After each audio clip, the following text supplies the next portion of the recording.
Okay, week 2 recaps. What a week we had. Perfect weather, 3 sweeps and 1 split. But obviously nobody cares about any of that.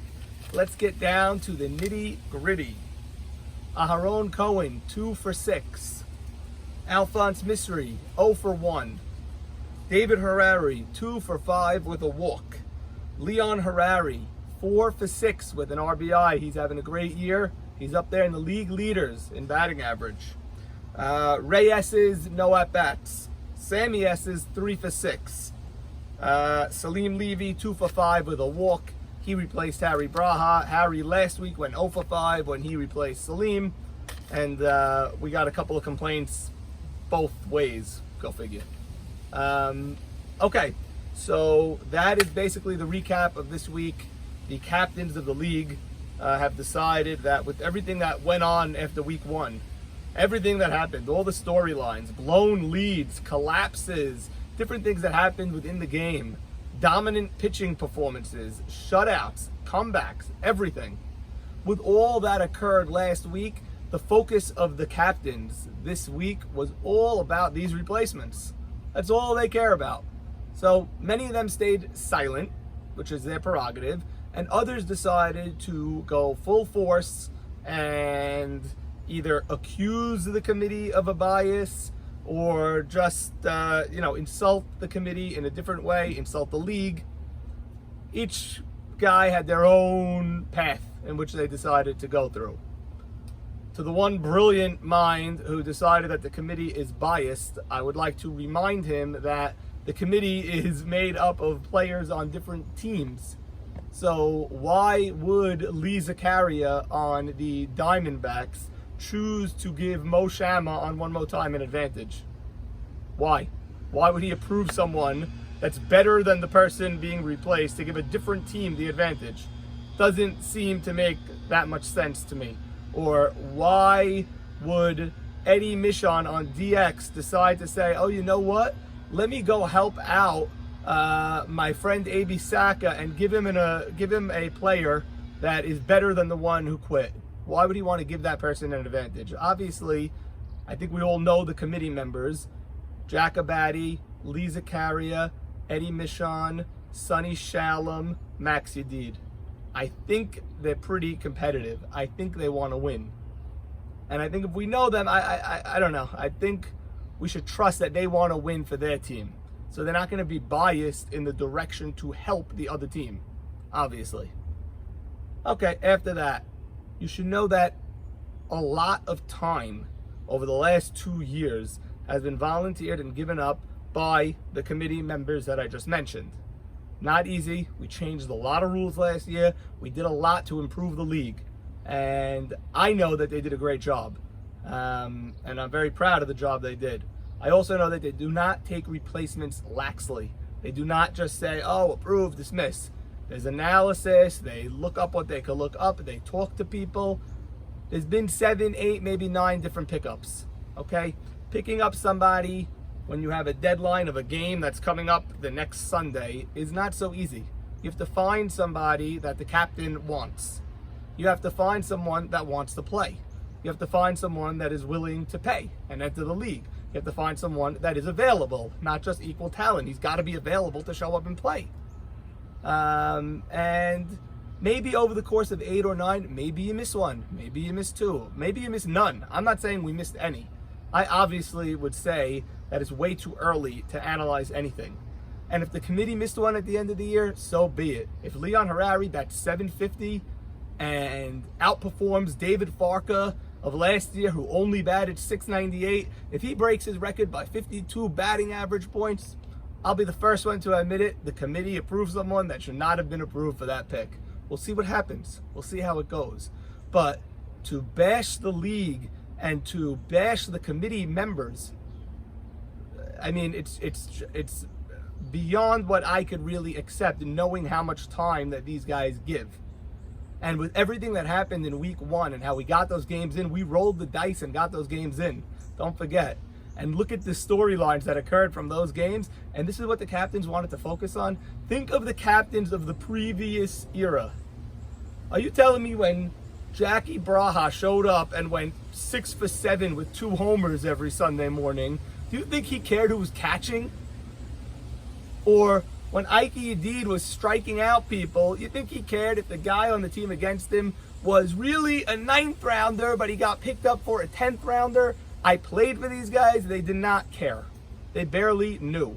I'm not saying you shouldn't care. I'm not saying if there's a blatant issue, you shouldn't bring it up. But let's all remember that we're all part of the same league. We're all part of the same community. We're all related one way or another. And we should treat each other and talk about each other with a little bit more respect and courtesy for each other. I think it might be the better way to go. Also, if you're in a chat with 9 people and there's no agreement of confidentiality, which can't exist in a chat of 9 people anyway. Anyone that has children, you teach your kids over and over, be careful what you write, because that stays there forever. You could delete it from your phone, but that's out there. You wrote it. It's there. It's there for life. So you had your 2 seconds of fun and piling on and laughing and everything, but that's out there, either to insult or hurt somebody, or to make yourself look like a fool, to tell you the truth. So be careful what you write in a chat. Anyone that has children knows where I'm coming from. We all have gone through this when you're talking to your 3rd or 4th grader. So I guess that message was lost on some people, some of our captains, because one of them was willing, this is a top player, top player, 1st round pick by anyone's rankings, willing to vacate his own position if he was able to acquire the guy who we approved as a 10th round replacement or a 9th round replacement. He's willing to vacate his position. Obviously, I say, here's the red carpet, go make a trade, get the guy on your team, and let me see you vacate your position to this fellow for, I don't know, 1 week, 1 doubleheader. Let me see you do it. Put your money where your mouth is. Another guy publicly offers, name someone on his own team. Name someone on his own team and says, I will trade you so-and-so for this 10th round replacement. Of course, when he was called on his bluff and given the opportunity to do just that, he ran for the hills. So obviously it's not true, but I think we should watch what we say and watch how we treat each other. There's a lot of people working on this league. A lot. There's a website. There's highlights. There's people. There's personalities. There's rivalries. There's a lot that goes into it. So when you just write something flippantly without thinking, I think it could rub a lot of people the wrong way. So anyway, I could do this every week. This was so easy for me this week. I sat by the pool. I didn't look at highlights. I didn't have to interview anybody. I didn't have to make any arrangements. It was very easy. This morning, I spent 20 minutes. I looked up the stats, and I could easily compute this. I don't know. They went 11 for 27, let's say. You happy? Is that those the highlights that you want? I don't understand. That's the analysis that you want? This is so much easier than I thought. I really thought you guys wanted so much more. You know, like week 1, there was 3 hours of coverage. I guess you didn't want that. You rather talk about, you know, what the Estes brothers did on One More Time. Or how David Harary, batted with men in scoring position. Okay, if that's what you want, I don't understand it. How could that be the focus with everything that went on? And now the stories are only going to grow. There's teams that are falling apart. There's teams that are coming together. There's pennant races. There's 2 undefeated teams in our league right now. And they're playing each other this week. We don't want to discuss that. We don't want to talk about that. To me, that's fun. I don't know. Maybe I'm in the minority. I have no idea. But the hand-selected captains who we picked rather talk about the merits and demerits of every replacement on the other teams. On the other teams. It's mind-boggling. How about we return to the way the people of the previous generation played? Show up with your team and beat the other team. But have a little bit of respect for the other team, for the umpires, for the league members, for the committee, for whoever's working on the league. We're all in it together. The league could be a disaster or the league could be fun. There's only 96 guys in the league. It's not 10,000 people. It's up to us if we want to make the league awesome or if we want to let it, be terrible. It's up to you guys what you want to do. You want to sit and throw insults at each other and say things that are senseless. Okay, we could do that also, but it's not as fun. So here are your highlights for week 2. And let's see what happens next week. I think we could do a little bit better as a league, as a group, as a community, as friends, as family. So let's see how it goes. Thank you. I'll see you all Sunday morning. at the Fields. Lookout and the D-backs on Fireman's West. Top of the first in game one. Lookout wasting no time. Look at Nathan Nanu Zolta with a 2-run bomb to deep right field. Lookout ended up going up 5-0, preserving the lead with this amazing running grab by Teddy Braha. 5-0 Lookout in game one. Game two, one of the Diamondbacks' only chances of the day. Bases loaded, 1 out in the first inning. A pop-up by Morris Harary. D-backs failed to threaten the rest of the game. Teddy Braha also contributing with his bat. Look at this beautiful gapper. He's going to get a stand-up triple. Lookout cruises to victory, 5-0 and 4-1 in 2 uneventful games. The ones who knocked did not waste any time against Rough and Rowdy. Here's Avi Dweck with an RBI double down the left field line.